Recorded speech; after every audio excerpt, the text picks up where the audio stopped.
Muito boa noite, queridos amigos. Estamos aqui de volta em mais um Polêmica Espírita. Esse é o nosso Polêmica Espírita de número 102, 102º programa.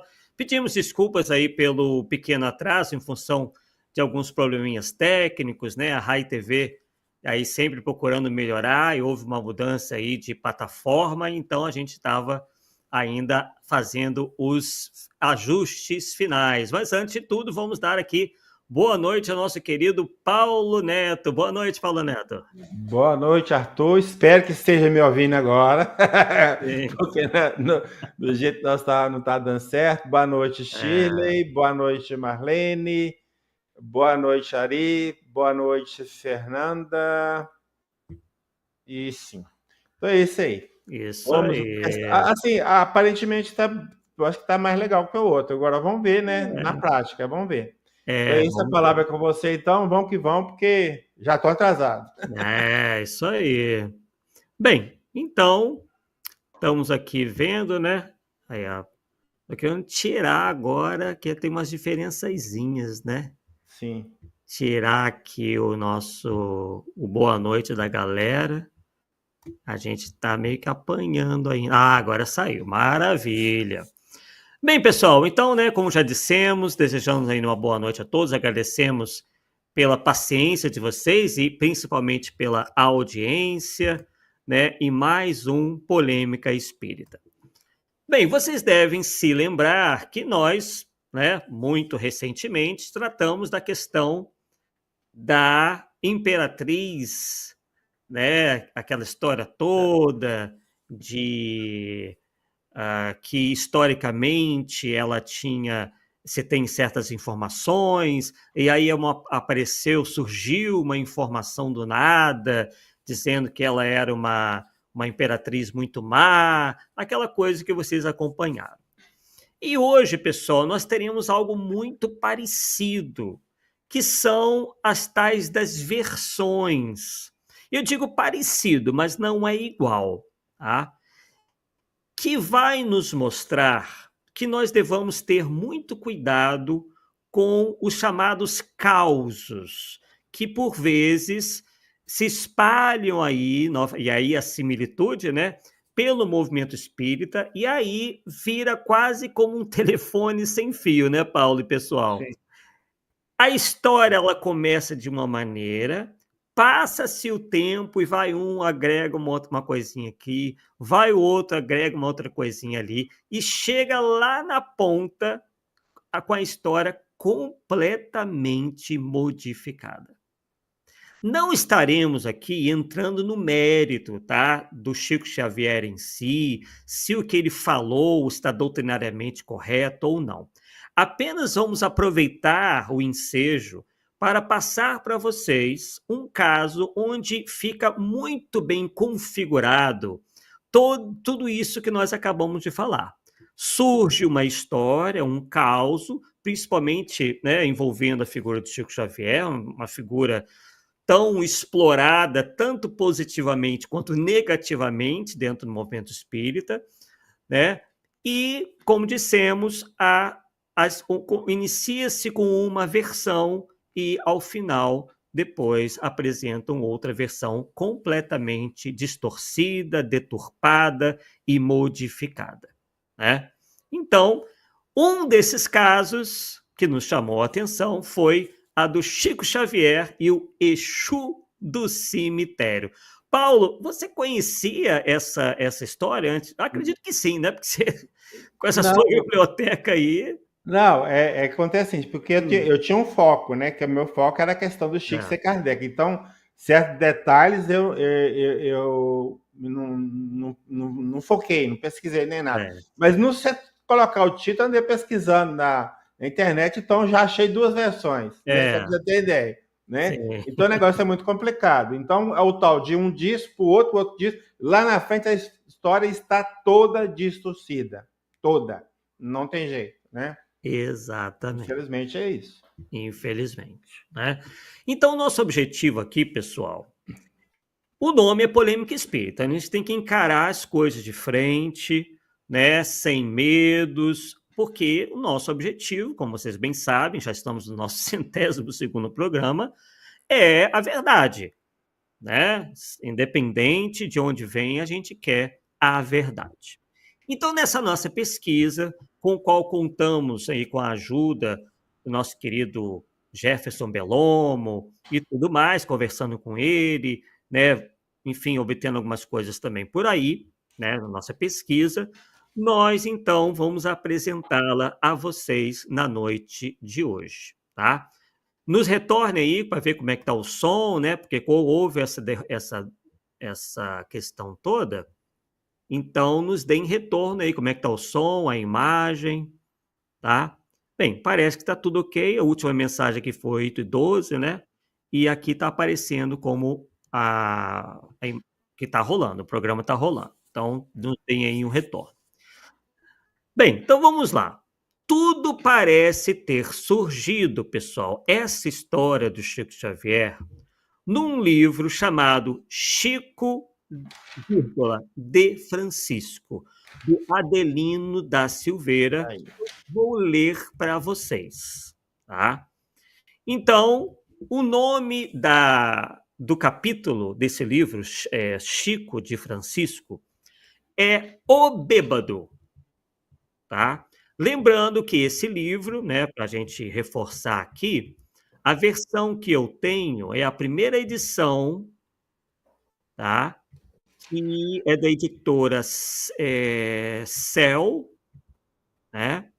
Deixa eu ver aqui mais. É a primeira edição, enfim. Então, o capítulo é O Bêbado. Então, vamos ler, é bem curtinho, tá? A parte que nos interessa aqui desse capítulo intitulado O Bêbado. Arthur, deixa eu só fazer um adendozinho. Uhum. O Adelino da Silveira Sim. é o autor do livro Kardec Prossegue. Uhum. É um defensor da tese que Chico é Kardec. Isso. E nesse livro dele, Kardec Prossegue, ele faz uma pergunta ao Chico se ele era Kardec. E a Kardec o Chico nega. No entanto, no capítulo mais à frente, mas eu acho que é. Só para você ter ideia. Né? Só para você ter ideia. Exatamente. Então, né, para vocês verem como que são as coisas, né? Então, essa coisa de explorar, né, como nós dissemos, alguns exploram de uma maneira positiva pelos exemplos do Chico, outros contam esses causos, essas histórias que nós não temos, pessoal, né? Infelizmente, como verificar nem se são verdadeiras. Tá? Como bem pontuou o Paulo aí, que por vezes são colocadas palavras ou posicionamentos que a gente não tem como verificar se efetivamente eram os posicionamentos do Chico Xavier. Né? Então, a gente precisa ter esse cuidado, e o Polêmica Espírita começou justamente com essa temática, né? E dessa polêmica do Chico ter sido a reencarnação ou não de Allan Kardec. Então começa assim o capítulo O Bêbado. Preste bem atenção, porque depois vocês vão me ajudar, né? E vocês também vão fazer o esforço de comparação entre as várias versões. E vai ter vídeo também que eu vou apresentar para vocês. Certa vez apareceu ao Chico um espírito que recendia a álcool. Puxou conversa. 2 pontos. Chico, eu também pertenço à sua equipe, teria dito o espírito. O qual, então, o Chico Xavier teria respondido: Deus o abençoe, meu irmão. Saudou o Chico. Novamente o tal espírito. Acho que você não está acreditando, mas é verdade, Chico. E sabe o que eu faço? Quando desencarnam espíritos muito apegados ao corpo e não querem deixá-lo, eu entro no túmulo e tenho de retirá-los à força. Então, para suportar o cheiro da carne humana em decomposição e ter um pouco de coragem, tomo meus goles. Que você acha? O qual, então, teria respondido Chico Xavier. Vejam que eu não estou aqui entrando no mérito se o que está aí é verdadeiro ou falso, tá, pessoal? Eu estou apenas vendo a questão das versões. O Chico, então, respondeu: Ah, meu irmão, disse-lhe o Chico, Seus goles são abençoados. Quando eu desencarnar, você vai ter de tomar muitos para me retirar do corpo. E assim termina a história do tal espírito que teria, né, a necessidade, ou sentiria a necessidade, né, de beber para, então, suportar o cheiro da carne humana, porque ele tem que entrar no túmulo para retirar o espírito de lá à força. Tá? Então, beleza. Vou tirar, então, essa versão daqui. E vou, então, para uma outra obra. Tá? Daqui a pouco vocês vão ver vídeos também. Que veio depois, chamada Dimensões Espirituais do Centro Espírita, tá? Da Sueli Caldas Schubert, onde ela narra o doloroso resgate de Joaquim. Esse já é um pouquinho mais longo, mas eu acho que eu consigo ler assim, porque eu não vou ler até o final, tá? Eu vou ler só a parte onde consta a mesma narrativa, tá? Uma narrativa parecida. Mesma não, né? Parecida. Então vamos lá. O doloroso resgate de Joaquim. Final de reunião mediúnica. Muitas entidades que deixaram o plano físico pelo suicídio foram atendidas. Casos tristes, complexos, vidas que foram cortadas abruptamente, tornando-se mais sofridas ainda no além-túmulo. Eis que uma comunicação diferente acontece. É um dramático depoimento que comove a todos, feito com voz emocionada e veemente. Aí a mensagem. Venho aqui com a permissão dos mentores para lhes falar a respeito do meu trabalho. Faço parte desta equipe que resgata os suicidas, sendo o menor dos aprendizes e o mais necessitado. Eu mesmo escolhi o meu serviço, ninguém o impôs. Por isso não reparem que eu esteja tão sujo e com as roupas neste estado. É preciso que eu assim permaneça para não me esquecer um momento sequer das minhas dívidas. Aí ele diz que o nome dele é Joaquim, que na última existência viveu no Rio de Janeiro, onde foi com 5 anos, para onde foi, né, para o Rio de Janeiro, com 5 anos, no início da década de 40. Aí ele diz que cresceu numa favela que começava a se formar numa das encostas dos morros cariocas. Cedo passei, diz ele, a fazer parte de um grupo que se dedicava ao jogo, assaltos e crimes os mais diversos. Nunca tive escrúpulos e agi sempre sob o impulso da minha natureza primitiva. Assim, quando uma moça ainda bem jovem, uma das minhas conquistas, ficou grávida, a minha atitude foi coerente com a minha forma habitual de agir. Desprezada, a jovem desespero suicidou-se ingerindo veneno. A sua morte serviu-me apenas para que eu me gabasse de despertar paixões que enlouqueciam as mulheres. 3 anos mais tarde, o fato se repetiu, pois a mulher, sendo casada, sentindo-se descoberta pelo marido no relacionamento que mantínhamos, jogou-se à frente de um caminhão. Aí ele prossegue comentando lá, né, alguns detalhes, né, e tudo mais.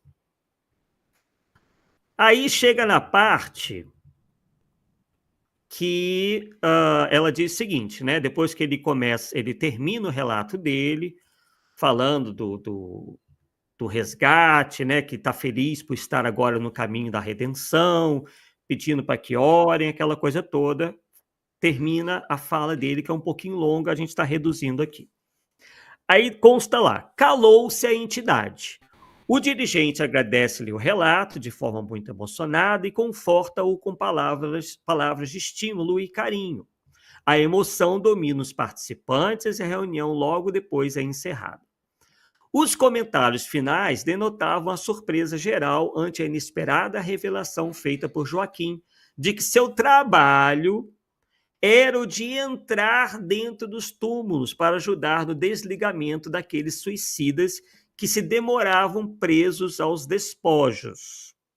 Saímos pensativos, todos nós, tentando imaginar como seria feito isso e como alguém teria coragem suficiente para fazê-lo. 3 semanas transcorreram após aquela noite. Já esquecido o fato, estando na cidade de Votuporanga para a realização de palestras, recebo o livro Chico de Francisco, que não conhecia. Esse livro que eu acabei de ler para vocês. Começo a folheá-lo, lendo um trecho aqui e ali, quando me deparo com um relato de Chico Xavier a respeito de um espírito que cheirava a álcool e que lhe disse o seguinte: quando desencarnam espíritos muito apegados ao corpo e não querem deixá-lo, eu entro no túmulo e tenho que retirá-los à força. Então, para suportar o cheiro de carne humana em decomposição e ter um pouco de coragem, eu tomo os meus goles. Aí volta a narração do livro aqui. Impressionada, releio, recordando-me do nosso querido Joaquim. Enfim, né? E aí ela prossegue com alguns comentários. E então, é a segunda vez onde esse relato do Chico Xavier, que primeiro aparece no livro do Adelino, é repetido nesse outro livro. Tá?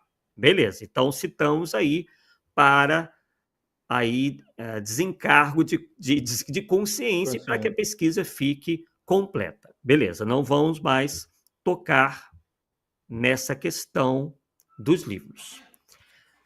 Ok, vamos lá. Vamos então agora ver o seguinte.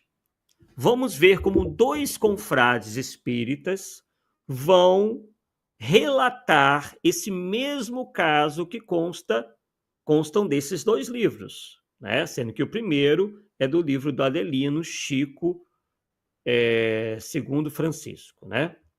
Chico por Francisco, segundo Francisco, agora então vamos lá. O primeiro que nós separamos aqui, pessoal, nós não poderemos mostrar as imagens porque estão aí de política da Rai TV, para também não ter problema com direitos autorais, aquela coisa toda. Mas ele é bem curtinho e tudo mais. E o primeiro relato é do Carlos Bacelli. Tá? Veremos aí que a história já sofre algumas modificações e depois nós vamos mostrar uma outra versão que aí vai ficar configurado que entra um Exu da história. Quer dizer, eles já começam a entender o tal espírito como o tal do Exu. Né? E aí a gente vai começar a comentar sobre essa história, o que está por trás, né? O que pode estar por trás do aumento de inserções no meio espírita de questões que não são do espiritismo, né? E são de outras correntes aí religiosas, enfim. Então vamos lá. Vamos ao relato do Carlos Bacelli, vocês vão poder ouvir. Vez por outra, quando a saúde lhe permitia, Chico ia ao cemitério. Visitava túmulos de amigos, acompanhava enterros, conversava com os espíritos. Chico sempre tratou com muito respeito a hora da desencarnação, dos amigos, dos conhecidos. Quero enfatizar aqui, porque vai ser importante para a gente, que segundo Carlos Bacelli, o Chico ia ao cemitério quando, assim, não ia à toa. Ele ia para enterros, né, como está dizendo aqui, ele encarava aquilo como uma homenagem, né, que se fazia, né, ao desencarnado, né, que tinha recém-desencarnado, aquela coisa toda. Já na outra versão, a coisa já muda bastante. Então, vou voltar aqui ao relato do Carlos Bacelli desde o início. Vez por outra, quando a saúde lhe permitia, Chico ia ao cemitério. Vez em quando, vez por quando a saúde permitia. Prestem bem atenção a esses detalhes. Então, ele dá a ideia que ele ia passear no cemitério. Exatamente. Exatamente. Não era um passeio, né? E também não era a toda hora. Tá? Então, é importante aí, a gente prestar atenção nesses detalhes. Deixa eu voltar aqui. Pronto, vamos lá. Já recuperei aqui. Visitava túmulos de amigos, acompanhava enterros. Então, visitava túmulos de amigos, ia a velórios, a enterros. Conversava com os espíritos. Chico sempre tratou com muito respeito a hora da desencarnação dos amigos, dos conhecidos, e muitas vezes ele ia ao cemitério. Era uma maneira também dele ficar mais recolhido, de se entregar à meditação. Disse-nos ele, em certa oportunidade, que o chamado Campo Santo, ou seja, o cemitério, é um grande hospital. Vejamos aqui, nós achamos que o cemitério é só um depósito de cadáveres, não é? Mas Chico dizia, é um grande hospital. No cemitério, dizia ele, encontramos aqueles espíritos que permanecem junto ao corpo durante muitos anos, deitados lado a lado com ele. É como se estivessem mumificados. Quando não reagem ou não possuem merecimento bastante para serem socorridos, vão ficando desmemoriados, perdendo a consciência de si mesmos. Interessante que Chico, certa vez, nos contou um caso, nós sempre repetimos este caso. Ele estava fazendo uma de suas visitas ao cemitério, quando ele viu assim, ao lado de uma cova, o espírito de um senhor. Um senhor alto, muito forte, diz ele que usando chapéu, inclusive, usando assim roupas escuras, um paletó muito comprido, um paletó muito grande.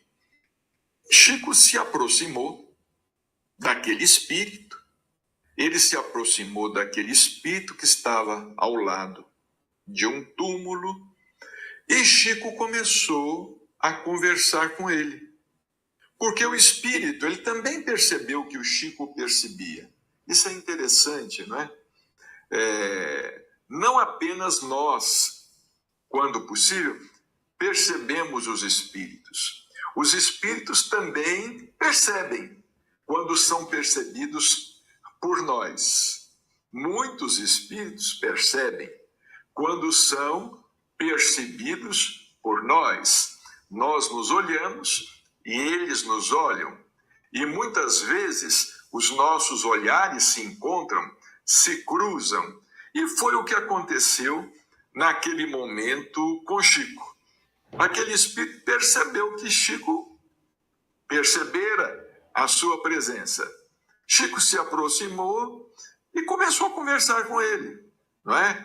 Perguntou a ele, o que o senhor está... O Chico pensou que ele fosse ali um coveiro, alguma coisa. Chico perguntou, o que o senhor... Então, ele... Ora, vamos começar a interpretar aqui. Ele pensou que fosse um coveiro.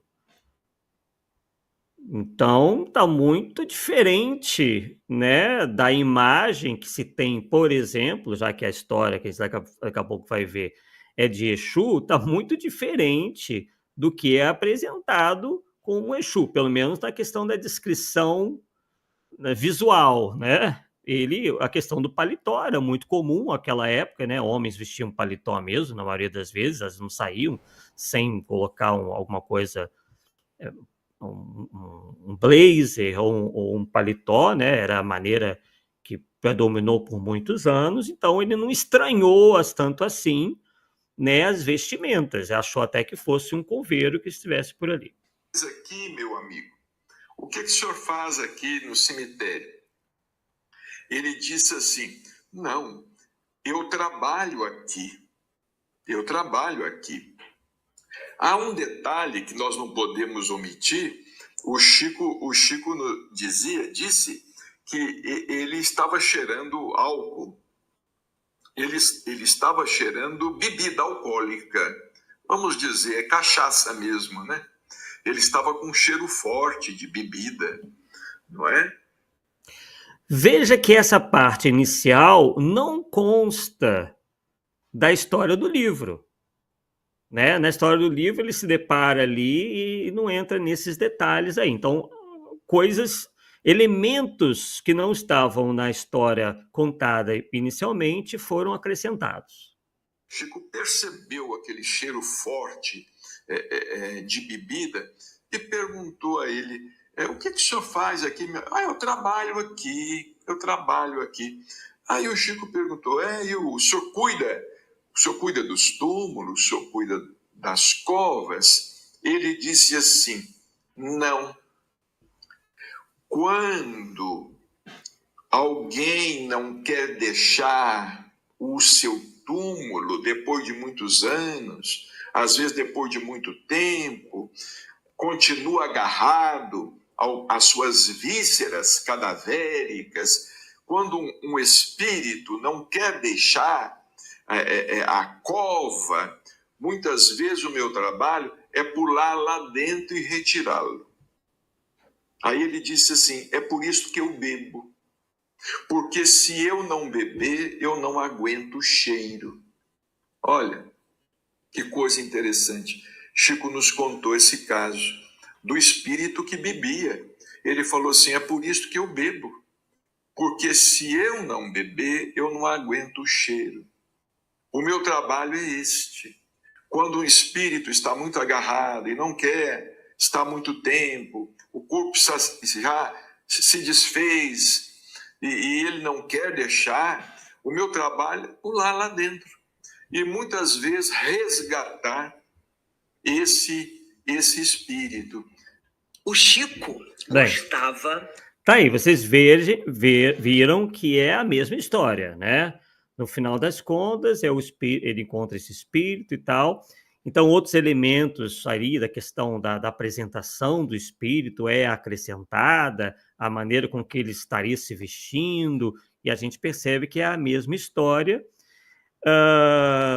E também esse detalhe da frequência, né, do Chico Xavier ao cemitério, né? Coisa que não consta, nos fala nada, né, no livro, né? Aqui ele diz que é uma frequência assim, esporádica, quando às vezes o Chico queria ficar mais sozinho, ou então tinha alguma situação que ele tinha que acompanhar um velório, um enterro, vez ou outra visitava um túmulo de um amigo, enfim, é assim que é colocada a questão.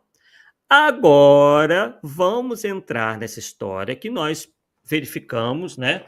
Já tomou um outro rumo e vem sendo muito difundida por aí, que é a tal do Chico Xavier e o Exu do cemitério.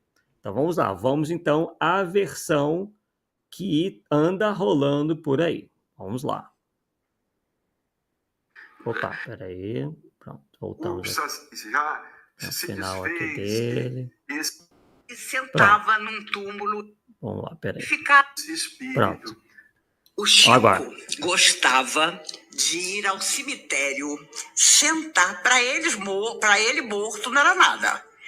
Ele sentava num túmulo e ficava ali fazendo as preces dele e tal. Um dia, ele foi à noite, louco. Ele foi... Bem, o fato de ir à noite já é algo que não pertence a história nenhuma, a versão nenhuma, né? E, obviamente, ir no cemitério à noite, pessoal, é algo completamente fora do habitual. Tá? Nem morto, viu, Arthur? Exatamente. Sem chance, cara. Né?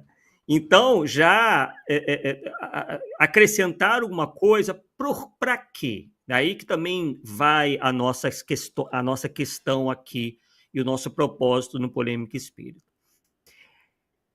Não que o Chico Xavier, pessoal, não mereça nosso respeito, nossa admiração, não se trata disso. O problema é que sempre se está criando elementos para incensá-lo ainda mais, tá? E não tem necessidade disso, tá? Não é necessário você recorrer a mentiras, a inverdades, a acréscimos, para a gente admirar o Chico Xavier como ele verdadeiramente é, Então aqui já entra o primeiro elemento, ele ia à noite para o cemitério, né? Então para dar aquele ar de coragem, né?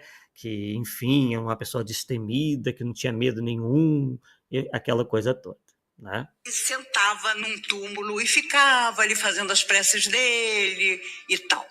Um dia, ele foi à noite, louco. Ele foi à noite, sentou na beirada de um túmulo anônimo. De repente, ele vê vindo na direção dele um homem enorme, com uma capa, um sobretudo escuro. E o homem veio na direção dele. Ele começou... capa.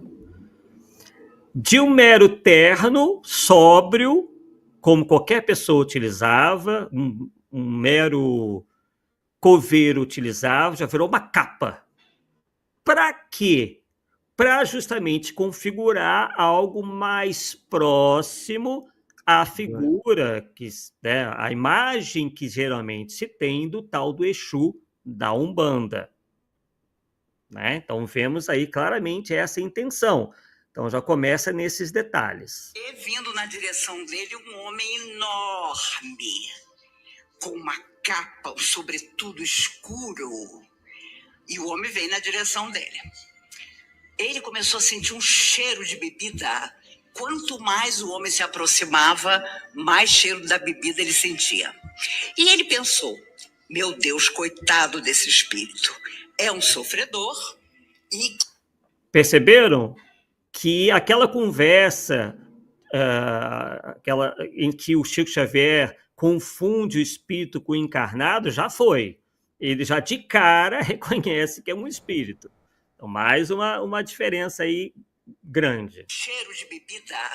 Quanto mais o homem se aproximava, mais cheiro da bebida ele sentia. E ele pensou, meu Deus, coitado desse espírito. É um sofredor e que está vagando. Depois ele pensou, será que é o coveiro? Mas a essa altura o coveiro aqui andando pelos túmulos... O espírito chegou perto dele e disse, boa noite, seu... Claro, porque daí a versão é que teria se passado à noite. Então esse estranhamento seria em função de ser noite. Né? Coisa que não houve estranhamento nenhum, porque na versão original possivelmente era de dia, normal. Chico, eu sou o Exu do cemitério. Aí. Exu do... O espírito teria dito, ele mesmo, que era o Exu do cemitério.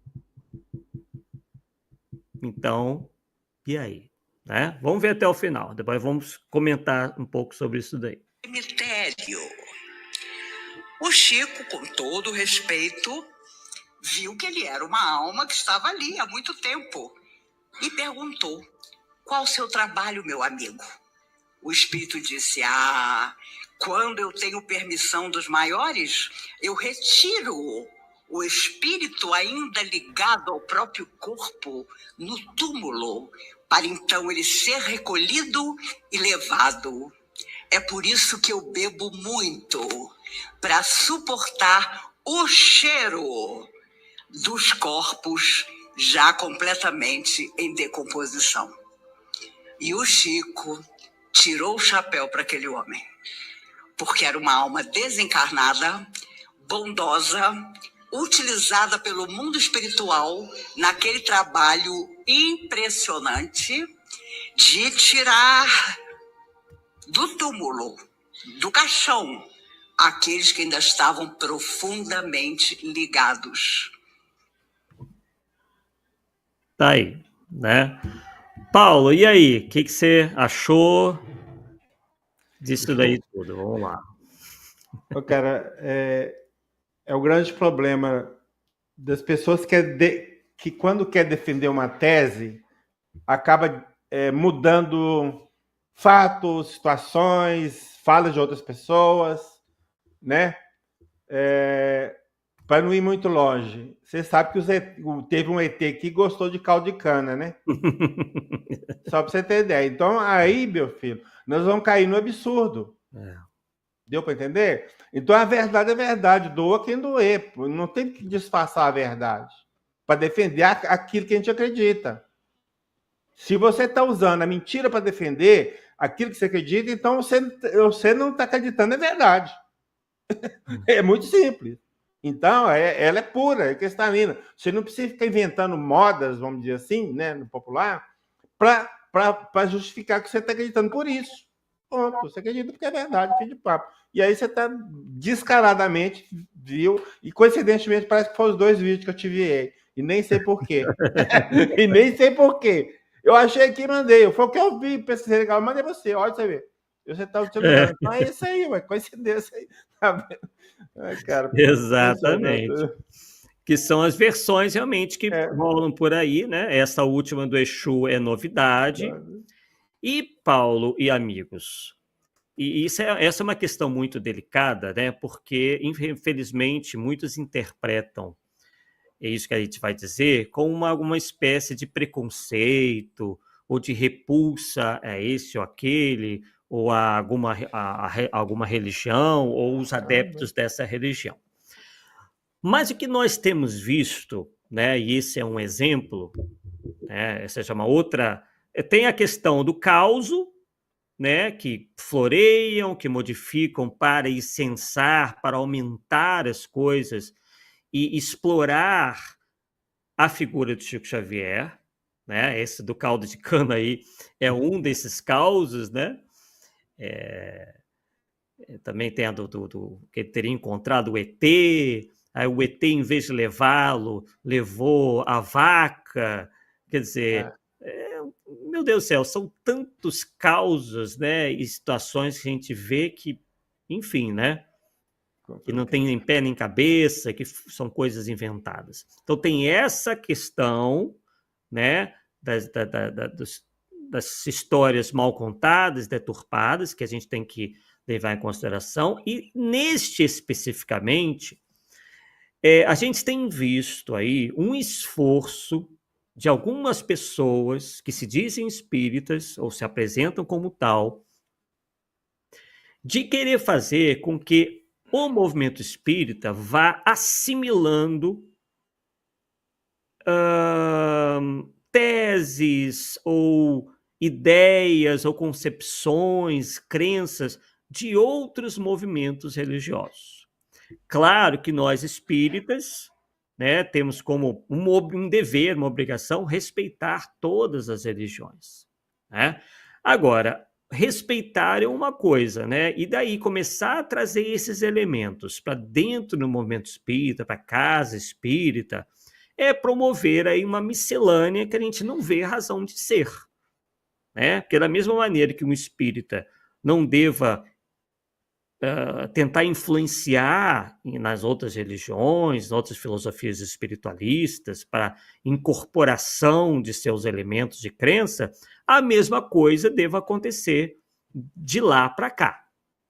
Então, que as pessoas tenham as suas bem-querenças, as suas simpatias, não tem problema nenhum. Eu admiro o catolicismo, eu acho que a gente aprende bastante lá, o protestantismo, a Umbanda, o budismo, ok, né? Agora, na situação de divulgadores, a gente tem que ter mais cuidado. E o que a gente vê claramente nisso aí, não sei se o Paulo, a gente não conversou sobre isso, Paulo vai trazer o posicionamento dele, é forçar, a gente tem visto isso, essa forçação de barra. Percebe que você pegou uma história que não tem nada a ver com a descrição dessa suposta entidade espiritual, nada disso, e já se começou né, e se deu a esse espírito características que ele, pelo menos na história original, não apresentou. Para quê? Para poder fazer ponte com determinadas crenças, com determinadas ideias, com determinadas descrições de espíritos que não pertencem ao espiritismo. Para o espiritismo, todos os espíritos são espíritos. Não cabe dentro do movimento espírita dizer espírito X, espírito Y, dando a vários espíritos um mesmo nome. Tá? Como nós vimos na Umbanda. Ok, eles acreditam nisso, nada temos contra isso. Tá? Mas, como a gente encontra na Umbanda, Exu, Caboclo, Pombagira, isso não pertence ao espiritismo. A gente não classifica os espíritos.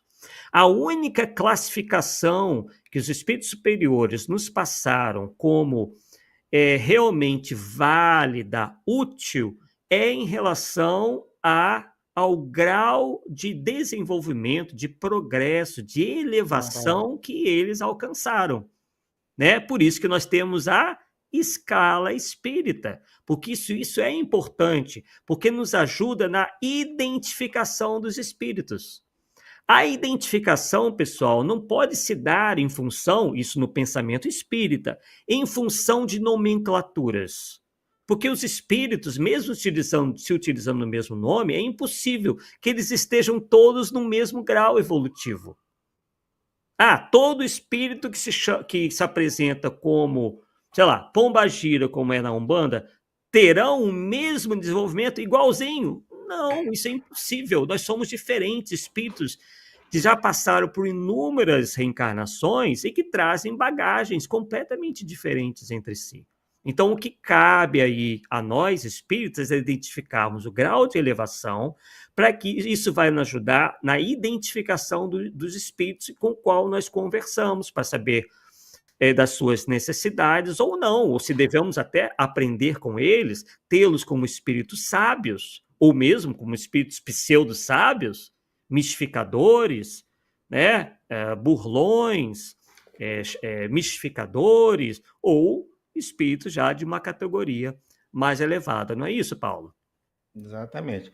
Agora, não sei se você percebe, assim, que eu só gostaria de chamar a atenção, essa última pessoa que falou, essa senhora, eu não sei se ela é espírita, no sentido literal, ou se pertence a uma outra corrente. Mas o Bacelo a gente sabe que é espírita, né? A história já mudou com ele. Então, ou seja, no próprio meio espírita, nós estamos mudando as histórias. Exato. E aí que é o problema, né? Eu sempre falei com você e que eu tenho um ponto que muitas vezes eu faço, que vem aquele negócio assim, vai e olha, entendeu? Vai e olha na origem. Cara, não tem uma. Toda vez que eu olho na origem, a história é outra. É igual aquela frase atribuída a Leon Denis, a alma dorme na pedra. Ele não fala na pedra, ele fala na planta. Então, quando você começa a buscar a origem das coisas, você vê que a história é diferente. Então, você tem no movimento espírita pessoas espalhando uma história já aumentada. Quem ouviu esse que aumentou, vai aumentar mais um pouquinho ou tirar um pouquinho. Aí, quando chega lá na frente, já é Exu, cara. Já virou Exu. Tá certo? Capa preta, de noite. E aí não tem jeito, cara. Então, muitas vezes, nós somos culpados disso aí também. É isso que eu quero dizer. Deles estão aproveitando, porque nós estamos dando a chance para eles aproveitar essa própria história. Infelizmente, é isso aí. Agora, uma coisa que eu aprendi com o tempo, porque eu já participei de reunião mediúnica, numa casa espírita, logo que eu entrei no espiritismo, eu fiquei muito tempo na reunião mediúnica, eu não sei precisar quanto tempo, eu fiquei muito tempo. E a gente tinha um médium vidente, mas o cara, esse é o vidente, você podia confiar mesmo, tá? Um cara muito sério, e ele descrevia, e tinha um outro que até confirmava ou não o que ele estava vendo e tal.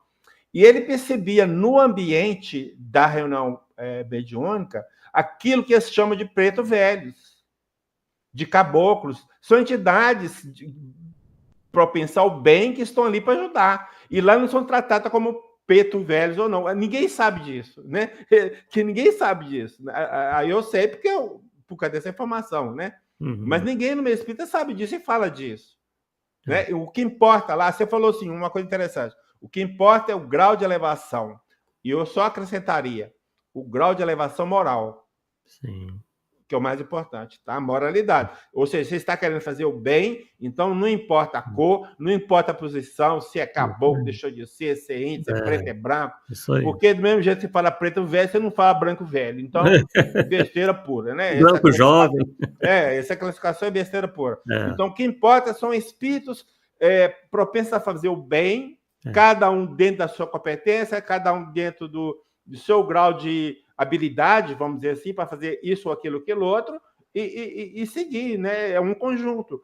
Inclusive, a reunião mediúnica, e aí com o tempo que vai perceber, ninguém é importante, assim, mais importante que o outro. Nem em relação aos encarnados, nem em relação aos desencarnados. Né? É uma equipe dos dois lados, que cada um tem o seu papel, e cada um desempenhando bem o seu papel, a reunião dá frutos a 1000, vamos dizer assim, entendeu? Isso é que importa. E o resto é conversa, cara. O resto é conversa. Perfeito, perfeito. Só para esclarecer, que inclusive teve a participação aí da Fernanda, né?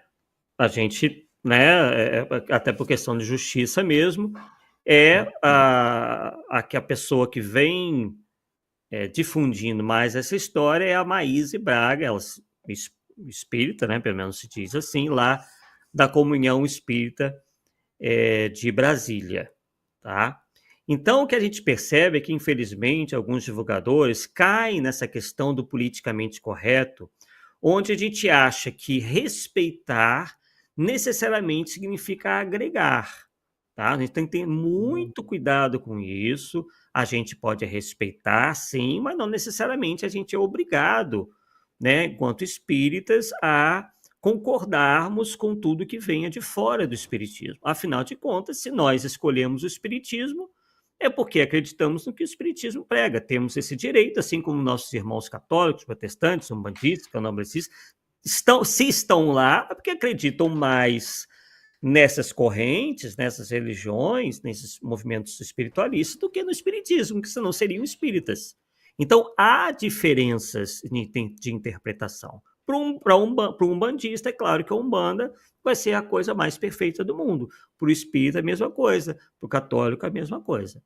Tá? Então, fica essa tentativa. A gente tem visto também aí, andou uma editora chamada Letra Espírita, que também entrou nessa jogada de fazer aí de maneira muito mais ostensiva essa mistura com os elementos da Umbanda, né? Outro dia mesmo falávamos lá no nosso canal sobre também uma divulgadora que se diz espírita, onde ela, inclusive, foi convidada recentemente para um congresso na cidade de Franca, e ela, cotidianamente, porque ela faz lives praticamente todos os dias, reza terço, né?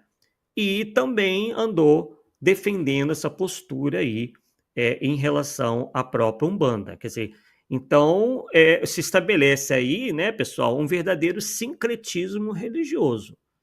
Né? O espiritismo não tem como característica o sincretismo. Tá?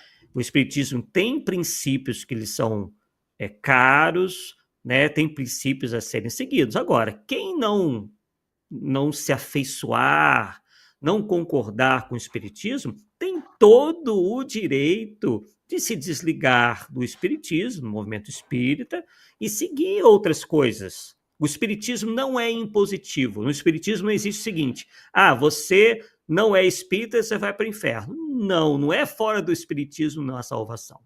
Agora, enquanto divulgadores que somos, e o Paulo certamente vai concordar comigo, a gente tem responsabilidade, a gente tem que ensinar o espiritismo. As nossas preferências nessa hora têm que ficar de lado. Inclusive, essa mesma divulgadora aí, que eu mencionei, do que reza o terço, e ela faz isso publicamente, ela não reza o terço para ela. Nas lives dela, inclusive, ela coloca uma pessoa para ler, para recitar, né? Para recitar o terço lá. 30 Ave Marias, aquela coisa toda lá, que eu não entendo muito bem, mas eu vi, tá? Não foi ninguém que me contou. Inclusive, ela também disse o seguinte: o espiritismo não proíbe nada.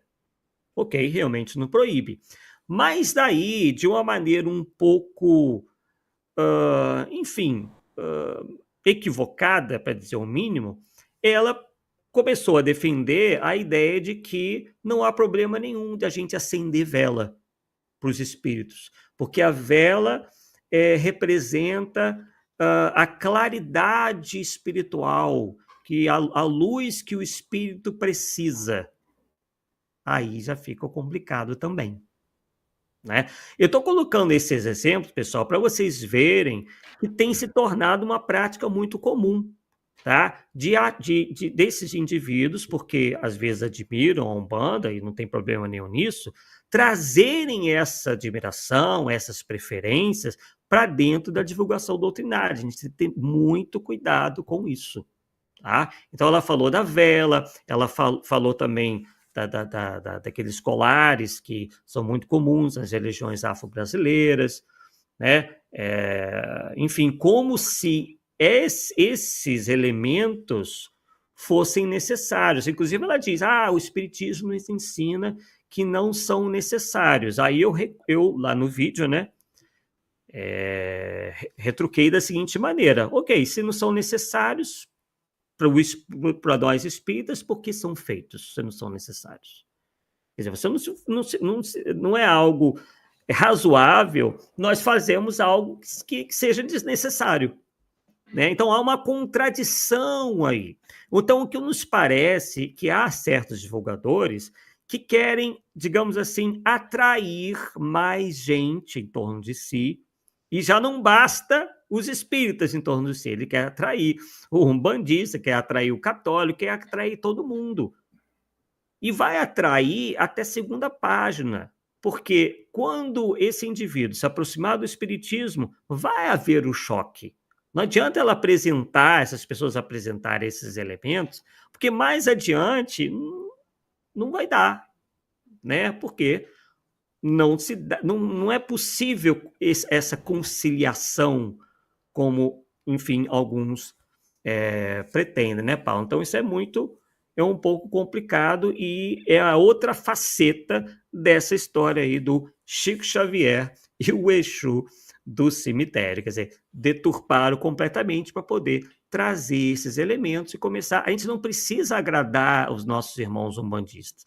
Se eles estão lá, eles estão felizes lá, né? Eles não dependem da nossa aprovação, da nossa, né? Enfim, eles não dependem disso. A gente não tem que estar, né, agradando-os, tá? Eles estão bem lá, né? Então, a gente vê muito essa confusão, né, Paulo? Você falando em vela aí, cara, eu lembrei assim, porque eu entrei praticamente no espiritismo, né, aqui em Belo Horizonte, fiquei um tempinho e fui para o interior, né? A minha terra natal, e lá, com um grupo de pessoas, acabamos fundando um centro. E cidade interior, todo mundo conhece todo mundo, né? E quando as coisas pegam lá, vão atrás da gente, já foi no pastor, no padre, não resolveram, vão atrás da gente. E sempre a gente contava pessoas, perguntava assim, justamente a questão de acender velas, se tinha valor acender velas, né? O que a gente vai falar na situação dessa? Eu falava assim, se você acredita, eu não vou falar para você não fazer. É sua crença, eu vou respeitar a sua crença. A única coisa que eu vou te pedir é que acenda essa vela num prato no meio de água, porque se ela cair, não queima a casa. Só isso. Não tem no questionar. Porque eu percebo claramente, e a gente vai explicar para as pessoas depois, que não é a vela que vai iluminar o espírito, é o pensamento da pessoa que está pensando no espírito que vai fazê-lo despertar para uma outra realidade. E isso tem valor, sim. Tem valor, sim. Sim. Então, como é que eu vou chegar a pessoa assim, acende vela, só, não acende vela não, que o espiritismo proíbe. Eu não vou falar isso nunca, cara, nunca. Jamais. Entendeu? É claro, eu não acendo vela para ninguém, tá? Isso é bem claro. Mas eu não vou falar para o cara não acender. Se é a crença dele, por que eu vou tirar essa crença do cara? Não tem motivo nenhum, cara. Agora, explicar a lógica. Foi só, meu amigo, tudo bem, você pode... Só que você tem que pensar assim, o que está valendo aí não é a vela em si, é o seu pensamento, entendeu? E pronto, resolvido a questão, acabou. Para quê? Exatamente. Né? Então, há situações e situações, né? Onde a gente tem que fazer essas ponderações, né? E não fazer uma... E aí, esse pessoal que fica pensando assim, todo lugar que há manifestação de espírito é espiritismo. Eu tenho um argumento fatal. O fato de tartaruga botar ovos não faz dela uma ave. Ponto. Exatamente. Exatamente. Perfeito. Bem, vamos ver aqui, né, os comentários. Bem, já estou colocando aqui os comentários do pessoal, né? Já coloquei praticamente todos aqui, muitos aí realmente concordando com a gente, né? De que primeiro que não se deva estar modificando as histórias originais, né? Claro. E em segundo, o que piora ainda mais a situação para tentar aí agradar a indivíduos de outras religiões que nós naturalmente já respeitamos, tá? Então não precisa a gente forçar a barra, a gente não precisa começar a dizer que vela é isso e aquilo, que rituais são isso ou aquilo para tentar agradar os outros, né? Então a gente não precisa chegar a essa situação, a essa afirmativa, a esse posicionamento, com medo de, por nós não aceitarmos, estarmos sendo desrespeitosos, né? Então, por exemplo, a mesma coisa, a gente não fala que os umbandistas são desrespeitosos com o espiritismo por eles acenderem vela, e nós não. Sim. Né? Então, o que vale lá, vale cá. Cada um na sua, se respeitando, né? Seria completamente oposto ao que nós aprendemos no espiritismo, qualquer tipo de desrespeito às pessoas, né, que pensam diferente da gente. E a gente tem que saber situar, Sim. Né? Se colocar. Vamos supor que você seja convidado para fazer uma palestra no Centro de Umbanda. Você chega, meus irmãos, você não pode acender vela? Cara, né? Me ajuda aí, né? Então, tem temas que naquele momento você não tem que falar. Claro. Não tem que falar nada. Você tenta buscar um lado moral, falar de evangelho, falar dos ensinamentos de Jesus, mas não fala de vela, não, pelo amor de Deus, cara. Não é lugar. Não pode, né? Aparecer lá chutando a porta, não dá. Que isso? Não dá, velho. Sem chance.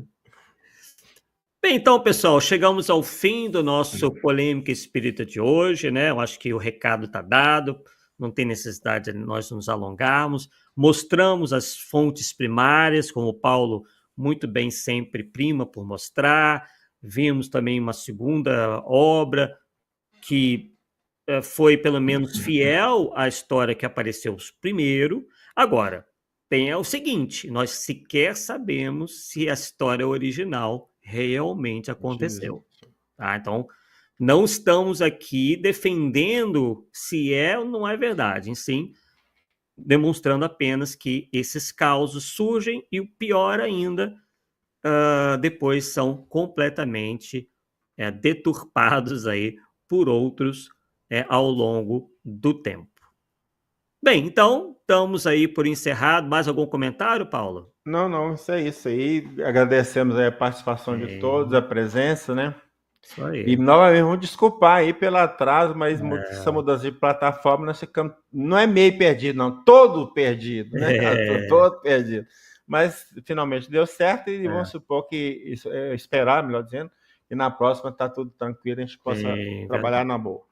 Inclusive, eu vou apertar um botão aqui que eu nem sei se é o botão certo, porque é o da nossa abertura e fechamento, né? Espero que seja o correto, né? Para a gente encerrar, então, nossa Polêmica Espírita. E daqui a 2 quartas-feiras estaremos de volta, né? Com o nosso programa que ocorre quarta-feira sim, quarta-feira não. Então, desejamos a vocês um forte abraço e até a volta, pessoal. Tchau, tchau. Aquele abraço. Um abraço.